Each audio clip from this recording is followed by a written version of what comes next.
વિદ્યાર્થી મિત્રો, વિડિયો લેક્ચરમાં આપ સૌને હૃદયપૂર્વક આવકારું છું. ધોરણ 9 સામાજિક વિજ્ઞાન પાઠ 16મો આબોહવા.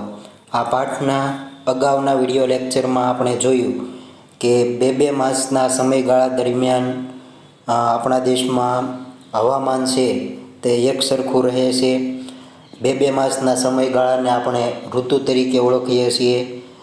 ભારતમાં પરંપરાગત રીતે 6 ઋતુઓ છે તે ગણવામાં આવે છે: હેમંત, શિશિર, વસંત, ગ્રીષ્મ, વર્ષા અને શરદ.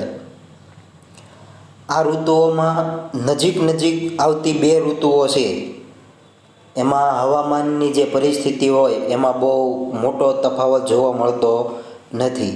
એટલે જો બે ઋતુઓને સાથે ગણીએ તો વર્ષની મુખ્ય 3 ઋતુ શિયાળો, ઉનાળો અને ચોમાસું.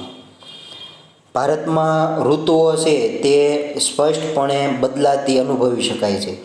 એટલે કે ઋતુઓની સીધી અસર છે તે માનવ જીવન પર થાય છે. દાખલા તરીકે શિયાળો બેસતા જ તે ઠંડીનો પ્રારંભ થાય, ઉનાળો બેસતા ગરમીનો અનુભવ થવા માંડે અને ચોમાસું બેસતા હવામાં ભેજ વધવા માંડે અને વરસાદ આવે. ભારત સરકારની દિલ્હી ખાતે આવેલી હવામાન ખાતાની કચેરીએ ભારતની આબોહવાના સંદર્ભમાં સમગ્ર વર્ષની 4 ઋતુઓમાં વહેંચણી કરી છે: શીત ઋતુ, ઉષ્ણ ઋતુ, વર્ષા ઋતુ અને નિવર્તન ઋતુ. ત્યાર પછી આપણે શિયાળા વિશે વાત કરેલી. શીત ઋતુ જેનો સમયગાળો છે તે ડિસેમ્બર, જાન્યુઆરી અને ફેબ્રુઆરી. ઝડપથી તેનું થોડુંક રિવિઝન કરીએ તો ભારતમાં શિયાળાની ઋતુ છે તે ડિસેમ્બરથી ફેબ્રુઆરી સુધી, એટલે કે ડિસેમ્બર, જાન્યુઆરી અને ફેબ્રુઆરી સુધી હોય છે. આ સમયે ભારતમાં સૂર્યના કિરણો છે તે ત્રાંસા પડતા હોવાથી તાપમાન છે તે નીચું રહે છે. આ ઋતુમાં ભારત પર ઈશાની પવનો વાય છે. તે જમીન પરથી વાતા હોવાથી સૂકા અને ઠંડા હોય. આથી શિયાળામાં ભારતની આબોહવા છે તે એકંદરે સૂકી અને ઠંડી હોય છે. આકાશ છે તે સામાન્ય રીતે વાદળા વગરનું અને સ્વચ્છ હોય છે. હવામાં ભેજનું પ્રમાણ ઓછું હોય છે. પરિણામે ભારતના શિયાળાની આબોહવા છે તે ખુશનુમા અને આરોગ્યપ્રદ હોય છે. ઉત્તર ભારતના વિસ્તારો છે તે દરિયાથી બહુ દૂર હોવાને કારણે ત્યાં અમુક ભાગ છે તે રેતાળ હોવાને કારણે ત્યાં શિયાળાનું તાપમાન છે તે ઘણું નીચું રહે છે. ઉત્તર ભારતમાં પૂર્વથી પશ્ચિમ તરફ જતાં શિયાળાનું તાપમાન છે એ સામાન્ય રીતે ઘટતું જાય છે. દાખલા તરીકે જાન્યુઆરીમાં કોલકાતાનું તાપમાન છે તે 18 ડિગ્રી સેલ્સિયસ જેટલું હોય. અલ્હાબાદનું તાપમાન છે તે 16 ડિગ્રી સેલ્સિયસ અને દિલ્હીનું તાપમાન છે તે 10 ડિગ્રી સેલ્સિયસ કરતાં પણ નીચું જાય છે. આ જ સમયે હિમાલયમાં તાપમાન છે તે ઘણું નીચું રહે છે. શિમલા અને દાર્જિલિંગનું જાન્યુઆરી માસનું તાપમાન છે તે 5 ડિગ્રી સેલ્સિયસ જેટલું હોય છે. હિમાલયમાં શિયાળામાં કેટલીક વાર ભારે હિમવર્ષા પણ થાય છે. તે વખતે ત્યાંની ઠંડી અને ભારે હવા ઉત્તરના મેદાનમાં ઘસી આવે છે અને તેની અસરથી ઉત્તર ભારતમાં તેમજ રાજસ્થાન અને ગુજરાતમાં પણ ઠંડીની અસર છે તે જોવા મળે છે. મતલબ ઠંડીનું મોજું છે તે ફરી વળે છે અને તાપમાન એકાએક નીચું ઉતરી જાય છે અને કેટલાક ભાગોમાં હિમ પડતા કપાસ જેવા પાકને ભારે નુકસાન પણ થાય છે. જોકે શિયાળામાં ઊંચા પહાડો સિવાય ભારતમાં તાપમાન છે તે ઠાર બિંદુ સુધી નીચે જતું નથી. કારણ કે ઉત્તર સરહદે આવેલી હિમાલયની ગિરિમાળા છે તેની પહેલે પાર મધ્ય એશિયામાંથી ફૂંકાતા ખૂબ ઠંડા પવનો છે એને રોકે છે અને ભારતને ઠંડી સામે રક્ષણ પૂરું પાડે છે. મતલબ ભારતને કાતિલ ઠંડીથી બચાવે છે. દક્ષિણ ભારત છે તે ઉષ્ણકટિબંધમાં છે. વળી તે દ્વીપકલ્પીય છે, મતલબ 3 બાજુથી દરિયા કિનારાથી ઘેરાયેલો છે. તેના અંદરના ભાગો છે તે પણ સમુદ્રથી બહુ દૂર નથી. આથી ત્યાં શિયાળામાં ઉત્તર ભારત જેવી કાતિલ ઠંડી પડતી નથી. જેમ કે જાન્યુઆરીમાં કોશીનું તાપમાન છે તે 26 ડિગ્રી સેલ્સિયસ અને મદુરાઈનું 25 ડિગ્રી સેલ્સિયસ અને ચેન્નઈનું તાપમાન છે તે 24 ડિગ્રી સેલ્સિયસ જેટલું હોય છે. ભારતમાં દક્ષિણથી ઉત્તર તરફ જતાં શિયાળાનું તાપમાન ઘટતું જાય છે. ભારતમાં દક્ષિણથી ઉત્તર તરફ જતાં શિયાળાનું તાપમાન છે તે ઘટતું જાય છે. જેમ કે મુંબઈ કરતાં દિલ્હીનું તાપમાન છે તે ઘણું નીચું રહે છે. શિયાળામાં ભારતમાં વાતા ઈશાની પવનો છે, શિયાળામાં ભારતમાં વાતા ઈશાનના મોસમી પવનો છે એ મોટાભાગના પ્રદેશોમાં જમીન પર થઈને આવતા હોવાથી સૂકા હોય છે. જમીન પર વાતા હોવાને કારણે સૂકા હોય છે, તેથી તે વરસાદ લાવતા નથી. પરંતુ કોરોમંડલ તટે તે બંગાળાની ખાડી પરથી ભેજ લઈને આવે છે. આથી તમિલનાડુના કિનારે આ પવનો છે તે વરસાદ આપે છે. આ સિવાય વાયવ્ય ભારતમાં શિયાળામાં પશ્ચિમ તરફ આવતા નરમ વંટોળ એ થોડો ઘણો વરસાદ આપે છે. આ શિયાળો વરસાદ છે તે પંજાબ અને હરિયાણામાં ઘઉં અને ચણાના રવિ પાકને એટલે કે શિયાળુ પાકને ફાયદો કરે છે. રવિ પાકને ફાયદો કરે છે. ભારતના અન્ય વિસ્તારોમાં શિયાળામાં ક્યારેક વરસાદ પડે છે. ભારતના અન્ય વિસ્તારોમાં શિયાળામાં ક્યારેક વરસાદ પડે છે અને ગુજરાતમાં તે કમોસમી વરસાદ કે માવઠું તરીકે ઓળખાય છે. આ આપણે શિયાળા વિશે વાત કરી. ત્યારબાદ હવે આપણે જોઈએ અલ નીનો. અગાઉના વિડીયો લેક્ચરમાં આપણે અલ નીનો વિશે પણ વાત કરેલી. તો અલ નીનો શબ્દ છે તે સ્પેનિશ ભાષાનો છે. અલ નીનો શબ્દ છે તે સ્પેનિશ ભાષાનો છે. તેનો શાબ્દિક અર્થ નાનું બાળક એવો થાય. એના આ નામ છે તે પેરુ છે તે વિસ્તારનું નામ છે. માછીમારો એ બાળ ઈસુના નામ પરથી આપેલ, કારણ કે સામાન્ય રીતે તેનો પ્રારંભ છે તે નાતાલની આસપાસ જોવા મળે. વાતાવરણીય તથા સામુદ્રિક અસરોથી, એટલે કે વાતાવરણની અસરને કારણે અને સમુદ્રની અસરને કારણે દક્ષિણ અમેરિકાના પેરુ દેશની પશ્ચિમે પેસેફિક કિનારા નજીક ગરમ પ્રવાહ ઉદ્ભવે છે. આ પ્રવાહ છે તે ગરમ પ્રવાહ પશ્ચિમ તરફ વહે છે અને તેની અસર છે તે ભારત સુધી અનુભવાય છે. અલ નીનો નામની વિશિષ્ટ ઘટના ક્યારેક આકાર લે છે અને જ્યારે અલ નીનો ઘટના બને છે ત્યારે ભારતની વર્ષા ઋતુના સમયગાળામાં તથા વરસાદના પ્રમાણમાં ઘણો ફેરફાર થાય છે. ત્યાર પછી આપણે આઈટીસી ઝોન વિશે પણ વાત કરેલી. વ્યાપારી પવનો વિશે આપણે અગાઉના વિડીયો લેક્ચરમાં વાત કરેલી. આ વ્યાપારી પવનો છે એ સામાન્ય રીતે ઉત્તર ગોળાર્ધના ઉષ્ણકટિબંધીય ગુરુદાબપટના ભારે દબાણને કારણે સર્જાય છે. અને આ જે પવનો છે એનો ભૂતકાળમાં જે દરિયાઈ માર્ગે જળ માર્ગે વેપાર થતો તેમાં તેનો લાભ લેવામાં આવતો, ઉપયોગ લેવામાં આવતો અને તેને કારણે તેને વ્યાપારી પવનો તરીકે ઓળખાય છે. તો આ જે વ્યાપારી પવનો જ્યાં ભેગા થાય છે ત્યાં વિષુવવૃત્ત ઉપર વિશાળ હળવું દબાણ ક્ષેત્ર રચાય છે. તેને આંતર ઉષ્ણકટિબંધી અભિસરણ ક્ષેત્ર, એટલે નજીક આવતા હોય અભિસરણ ક્ષેત્ર કહે છે. આ વ્યાપારી પવનોના પ્રવાહ છે તે પ્રવાહ સ્વરૂપે ઉપર ચડે છે, ઊંચા ચડે છે. જુલાઈ માસમાં અભિસરણ ક્ષેત્ર છે તે 20થી 25 અક્ષાંશીય પ્રદેશો ઉપર સ્થિર થાય છે. ભારતમાં તે ગંગાના મેદાન ઉપર કેન્દ્રિત થાય છે. તેના લીધે અહીં રચાતા હળવા દબાણ ક્ષેત્રને લીધે દક્ષિણ ગોળાર્ધના મહાસાગરો ઉપર ઉદ્ભવેલા આ પવનો છે તે ઉત્તર તરફ વાય છે અને તેના લીધે ભારતના કેટલાક ભાગમાં વરસાદ પડે છે. શીત ઋતુ દરમિયાન આ અભિસરણ ક્ષેત્ર છે તે વધુ દક્ષિણમાં ખસે છે અને એને કારણે પવનોની દિશા છે તે ઉત્તર પૂર્વની થઈ જાય છે. હવે આજે આપણે ગ્રીષ્મ ઋતુ વિશે અભ્યાસ કરીએ. ગ્રીષ્મ ઋતુ ભારતમાં માર્ચથી મે સુધીનો સૂકો અને ગરમ હવામાનવાળો ઋતુગાળો છે તે ઉનાળા તરીકે ઓળખાય છે. માર્ચથી મે મહિના મતલબ માર્ચ, એપ્રિલ અને મે આ જે સમયગાળો છે તે સૂકો અને ગરમ હવામાનવાળો ઉનાળા તરીકે ઓળખાય છે, ઉનાળો કહેવાય છે. માર્ચથી મે મહિના સુધી ભારતના જમીન ભાગો પર સૂર્યના લંબ કિરણો દક્ષિણથી ઉત્તર ક્રમશઃ પડતા જાય છે. માર્ચથી મે મહિના સુધી ભારતના જમીન ભાગો પર સૂર્યના લંબ કિરણો છે એ દક્ષિણથી ઉત્તર ક્રમશઃ પડતા જાય છે.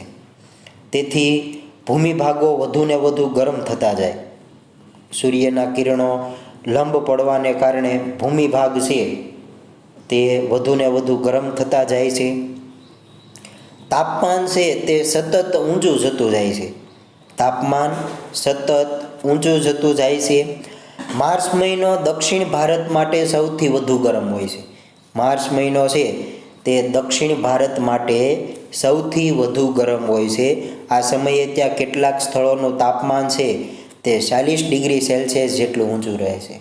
માર્ચ મહિનામાં દક્ષિણ ભારતના કેટલાક વિસ્તારોમાં સ્થળોનું જે તાપમાન છે તે 40 ડિગ્રી સેલ્સિયસ જેટલું ઊંચું જતું રહે છે.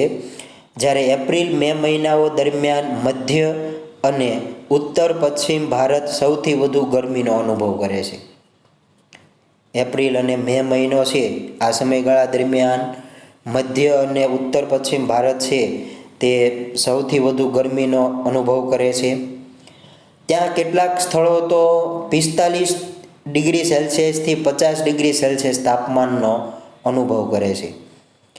મધ્ય અને ઉત્તર પશ્ચિમ ભારત છે તે એપ્રિલ અને મે મહિનાઓ દરમિયાન 45થી 50 ડિગ્રી સેલ્સિયસ તાપમાનનો અનુભવ કરે છે. મતલબ તાપમાન છે તે ખૂબ ઊંચું જતું રહે છે. આમ ઉનાળામાં સમગ્ર ભારતમાં એકંદરે ગરમ હવા છે અથવા ગરમ હવામાન છે તે અનુભવાય છે. ઉનાળામાં સમગ્ર ભારતમાં એકંદરે ગરમ હવામાન અનુભવાય છે. દ્વીપકલ્પીય અને ઉચ્ચ પ્રદેશની ઊંચાઈને લીધે દક્ષિણ ભારતમાં ઉનાળો છે તે થોડો સૌમ્ય હોય છે, એટલે કે નરમ હોય છે. એટલી બધી ગરમી પડતી નથી, સહજ હોય છે. તો દ્વીપકલ્પીય અને ઉચ્ચ પ્રદેશની ઊંચાઈને લીધે દક્ષિણ ભારતમાં ઉનાળો છે તે થોડો સૌમ્ય હોય છે. ઉત્તર ભારતની સરખામણીમાં અહીં તાપમાનનો આંક છે તે નીચો રહે છે. ઉત્તર ભારતની સરખામણીમાં દક્ષિણ ભાગ છે તે તાપમાનનો આંક છે તે નીચો રહે છે. ત્યારબાદ આગળ દિલ્હી અને અલ્હાબાદમાં તાપમાન છે તે 34 ડિગ્રી સેલ્સિયસ હોય, ત્યારે મદુરાઈનું તાપમાન છે તે 30 ડિગ્રી સેલ્સિયસ. કોચીન અને બેંગ્લોરનું તાપમાન છે તે 27 ડિગ્રી સેલ્સિયસ જેટલું હોય છે. દિલ્હી અને અલ્હાબાદમાં તાપમાન 34 ડિગ્રી સેલ્સિયસ હોય, ત્યારે મદુરાઈનું તાપમાન છે તે 30 ડિગ્રી સેલ્સિયસ અને કોચીન અને બેંગ્લોરનું તાપમાન છે તે 27 ડિગ્રી સેલ્સિયસ જેટલું હોય છે. આમ દક્ષિણમાં તાપમાન ઉપર સમુદ્રની અસર અને ભૂપૃષ્ઠની ઊંચાઈની અસર છે તે થતી જણાય છે. દક્ષિણમાં તાપમાન ઉપર સમુદ્રની અને ભૂપૃષ્ઠની ઊંચાઈની અસર છે તે થતી જણાય છે. ત્યારબાદ આગળ જોઈએ નોર્વેસ્ટર. તો ઉત્તર ભારત અને ઉત્તર પૂર્વ ભારત ઉપર હવાનું હલકું દબાણ એ પૂર્વમાં છેક બિહાર સુધી વિસ્તરેલું હોય છે. ઉત્તર ભારત અને ઉત્તર પૂર્વ ભારત ઉપર હવાનું હલકું દબાણ છે તે પૂર્વમાં છેક બિહાર સુધી વિસ્તરેલું હોય છે. તો જેને લીધે ઝારખંડ અને ઉત્તર ઓડિશાના ઉચ્ચ પ્રદેશીય વિસ્તારો છે એ ક્યારેક ખૂબ ગરમ થઈ જાય છે. ઝારખંડ અને ઉત્તર ઓડિશાના ઉચ્ચ પ્રદેશીય વિસ્તારો છે એ ખૂબ ગરમ થઈ જાય છે ત્યારે તેને નોર્વેસ્ટર કહે છે. તે સ્થાનિક નામ કાળ વૈશાખી તરીકે ઓળખાતા આ પવનના તોફાનો પૂર્વ ભારતમાં ઘણું નુકસાન કરે છે.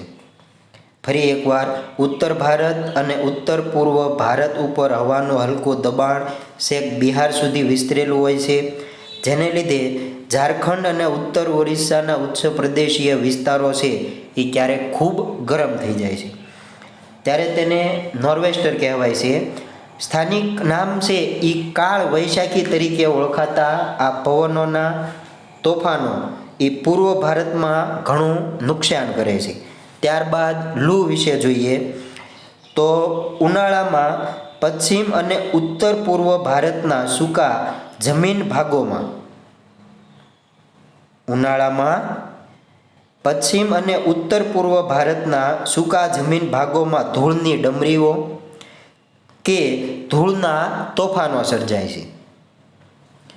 તેમાં ઉત્તર ભારતમાં મે માસ દરમિયાન જે અતિ ગરમ પવનો ફૂંકાય છે તેને લૂ કહે છે અને તેની અતિશય ગરમીથી જીવસૃષ્ટિ છે તેને ખતરો રહે છે. ખતરો રહે છે અને ઘણીવાર મનુષ્ય, પશુ પંખીઓ છે એ આ લૂને કારણે, અતિશય ગરમ પવનોને કારણે મૃત્યુ પણ પામે છે. બંગાળાની ખાડી અને અરબ સાગર ઉપરથી આ ઋતુમાં ઉષ્ણકટિબંધીય ચક્રવાત તૈયાર થતા હોય છે. બંગાળાની ખાડી અને અરબ સાગર ઉપર આ ઋતુમાં ઉષ્ણકટિબંધીય ચક્રવાત તૈયાર થતા હોય છે, જે કિનારા તરફ આગળ વધતા કિનારાના પ્રદેશમાં ક્યારેક ભારે નુકસાન સર્જે છે. દેશનો મોટો ભાગ છે તે ઉનાળા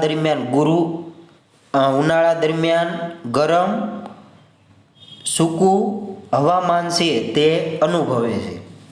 દેશના મોટા ભાગનો વિસ્તાર છે તે ઉનાળા દરમિયાન ગરમ અને સૂકું હવામાન છે તે અનુભવે છે. ઘણા પ્રદેશોમાં તો આ સમયગાળા દરમિયાન વરસાદ થતો નથી, પરંતુ કેટલીક વાર મે માસ દરમિયાન મલબાર કિનારે થોડો વરસાદ પડે છે. ઘણા પ્રદેશોમાં આ સમયગાળા દરમિયાન વરસાદ પડતો નથી, પરંતુ કેટલીક વાર મે માસ દરમિયાન મલબાર કિનારે થોડો વરસાદ પડે છે, જે સામાન્ય રીતે કેરીનો જે પાક હોય તેને પકવવામાં મદદરૂપ થાય છે. તેથી તેને આમ્રવૃષ્ટિ કહે છે. પરીક્ષામાં સંકલ્પના સમજાવો આમ્રવૃષ્ટિ એવી રીતે 1 માર્કમાં પૂછાય છે. તો આમ્રવૃષ્ટિ એટલે ભારતમાં મે માસ દરમિયાન મલબાર કિનારે થોડો ઘણો વરસાદ પડે છે. કેરીનો પાક પકવવામાં આ વરસાદ છે તે મદદરૂપ બને છે, તેને આમ્રવૃષ્ટિ કહે છે. તે કેરી અને કોફીના પાક માટે ઘણો ઉપયોગી બને છે. આમ્રવૃષ્ટિ છે અથવા તો મે માસમાં જે વરસાદ આવે છે તે કેરી અને કોફીના પાક માટે ઘણો ઉપયોગી બને છે. આગળ આપણે જોઈએ, હવે વર્ષા ઋતુ વિશે વાત કરીએ. વર્ષા ઋતુ જેનો સમયગાળો છે તે જૂનથી સપ્ટેમ્બર, મતલબ જૂન, જુલાઈ, ઓગસ્ટ અને સપ્ટેમ્બર મહિનો.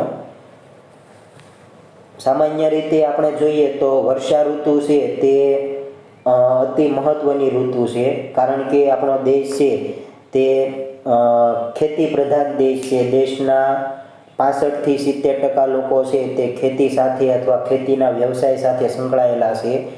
અને ખેતીનો વ્યવસાય છે અથવા ખેતીના વ્યવસાય સાથે સંકળાયેલા લોકો છે એ એક રીતે જોઈએ ને તો આ જે વ્યવસાય છે તે સંપૂર્ણપણે વરસાદ પર નિર્ભર છે. અને આપણા દેશમાં 80% વરસાદ છે એ આ સમયગાળા દરમિયાન પડતો હોય છે. અને જો વરસાદ સારો થાય, મધ્યમ પ્રમાણમાં થાય, મીડિયમ રીતે થાય તો પાક છે તે સારો લઈ શકાય છે. અતિવૃષ્ટિ થાય તો પાકને નુકસાન થાય છે અને અનાવૃષ્ટિ થાય મતલબ દુષ્કાળ પડે તો પણ પાક છે તે થતો નથી. જોઈએ તો વર્ષા ઋતુ વિશે. ભારત ખેતી પ્રધાન દેશ હોવાથી વર્ષા ઋતુ ભારતની મહત્વની ઋતુ ગણાય છે. હમણાં વાત કરી મુજબ ભારત છે તે ખેતી પ્રધાન દેશ છે. ખેતી પ્રધાન દેશ હોવાથી વર્ષા ઋતુ છે તે ભારતની અતિ મહત્વની ઋતુ ગણાય છે. જૂનથી સપ્ટેમ્બર દરમિયાન દેશનો આશરે 80% વરસાદ છે તે પડે છે. જૂનથી સપ્ટેમ્બર માસ દરમિયાન દેશનો આશરે 80% વરસાદ છે તે પડે છે.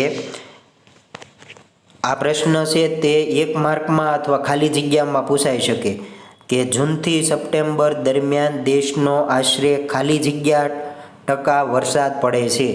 તો જૂનથી સપ્ટેમ્બર દરમિયાન દેશનો આશરે 80% વરસાદ પડે છે. ભારતનો ખેડૂત છે તે વર્ષા ઋતુના પ્રારંભથી જ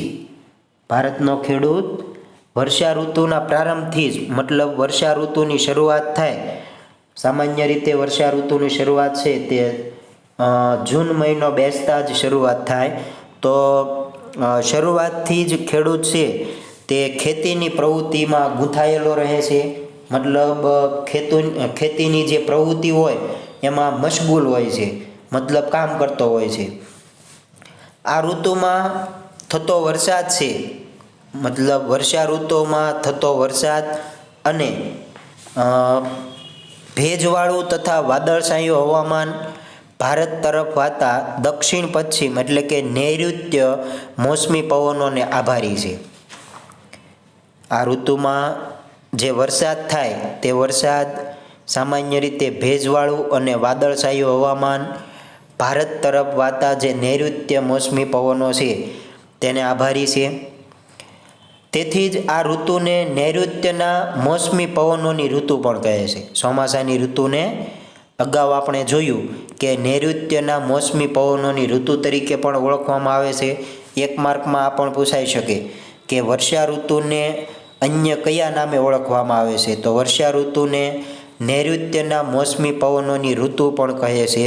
તેનું કારણ એ છે કે વર્ષા ઋતુ દરમિયાન થતો જે વરસાદ છે તે ભેજવાળું અને વાદળછાયું હવામાન, ભારત તરફ વાતા જે નૈઋત્ય મોસમી પવનો છે તેના પર આધાર રાખે છે, તેને આભારી છે અને તેને કારણે તેને નૈઋત્યના મોસમી પવનોની ઋતુ પણ કહે છે.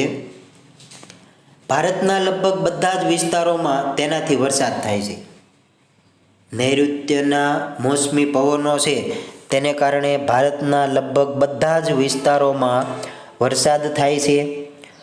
મે મહિનાના અંત સુધીમાં ભારતમાં અને મધ્ય એશિયાના ભૂમિભાગોમાં ઊંચા તાપમાનને કારણે હવાનું હલકું દબાણ રચાય છે. મે મહિનાના અંત સુધીમાં અને જૂન મહિનાની શરૂઆત સુધીમાં ભારતમાં તેમજ મધ્ય એશિયાના ભૂમિભાગોમાં ઊંચા તાપમાનને કારણે હવાનું હલકું દબાણ રચાય છે. આ સમયે દક્ષિણે હિન્દ મહાસાગર પર ભારે દબાણ હોય છે. જ્યારે ભારતમાં અને મધ્ય એશિયાના ભૂમિભાગોમાં મે માસના અંતમાં હવાનું હલકું દબાણ રચાય છે, ત્યારે દક્ષિણે હિન્દ મહાસાગરમાં ભારે દબાણ હોય છે. દક્ષિણે હિન્દ મહાસાગર પર હવાનું ભારે દબાણ હોય છે. તેથી હિન્દ મહાસાગર પરથી પવનો છે તે ઉત્તરના હલકા દબાણ તરફ ખેંચાઈ આવે છે. હવાનું ભારે દબાણ હોય છે તે તરફથી હલકા દબાણ તરફ મતલબ દક્ષિણથી ઉત્તર તરફ. ફરી એકવાર, મે મહિનાના અંત સુધીમાં ભારતમાં અને મધ્ય એશિયાના ભૂમિભાગોમાં ઊંચા તાપમાનને કારણે હવાનું હલકું દબાણ રચાય છે અને આ જ સમયે દક્ષિણે હિન્દ મહાસાગર પર ભારે દબાણ હોય છે, તેથી હિન્દ મહાસાગર પરથી પવનો છે તે ઉત્તર તરફ મતલબ ઉત્તરના હલકા દબાણ તરફ ખેંચાઈ આવે છે. આમ જૂન મહિનાથી સપ્ટેમ્બર મહિના સુધી સમુદ્ર પરથી ઉનાળાના મોસમી પવનો છે તે ભારત પર વાય છે. જૂનથી સપ્ટેમ્બર સુધી સમુદ્ર પરથી ઉનાળાના મોસમી પવનો છે તે ભારત પર વાય છે, અને આ પવનો છે તે સમુદ્ર પરથી વાતા હોવાથી તેમાં ભેજનું પ્રમાણ હોય છે, અને ભેજનું પ્રમાણ હોવાને કારણે તે વરસાદ લાવવામાં મદદરૂપ થાય છે.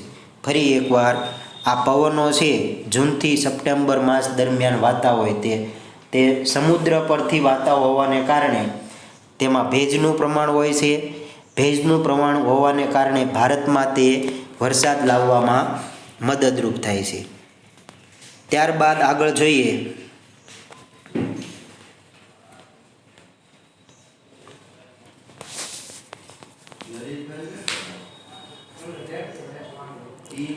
દક્ષિણ ભારતના દ્વીપકલ્પી આકારને લીધે મતલબ દક્ષિણ ભારત છે તે ત્રણેય બાજુથી સમુદ્ર કિનારાથી ઘેરાયેલો વિસ્તાર છે.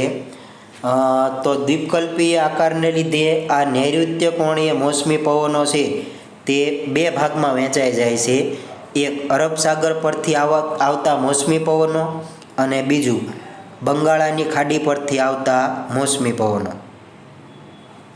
દક્ષિણ ભારતના દ્વીપકલ્પીય આકારને લીધે આ નૈઋત્ય કોણીય મોસમી પવનો છે તે બે ભાગમાં વહેંચાઈ જાય છે. એક અરબ સાગર પરથી આવતા મોસમી પવનો, અને બીજું બંગાળાની ખાડી પરથી આવતા મોસમી પવનો. હવે પછીના વિડીયો લેક્ચરમાં આપણે અરબ સાગર પરથી આવતા મોસમી પવનો વિશે અભ્યાસ કરીશું. આજે આપણે સૌ પ્રથમ શિયાળાની શોર્ટ નોટનું રિવિઝન કર્યું, ત્યારબાદ ગ્રીષ્મ ઋતુ વિશે વાત કરી, અને ત્યારબાદ વર્ષા ઋતુ વિશે વાત કરી. હવે આજનું જે હોમવર્ક છે તે વર્ષા ઋતુની શોર્ટ નોટ છે તે હોમવર્કમાં તમારે લખવાની છે.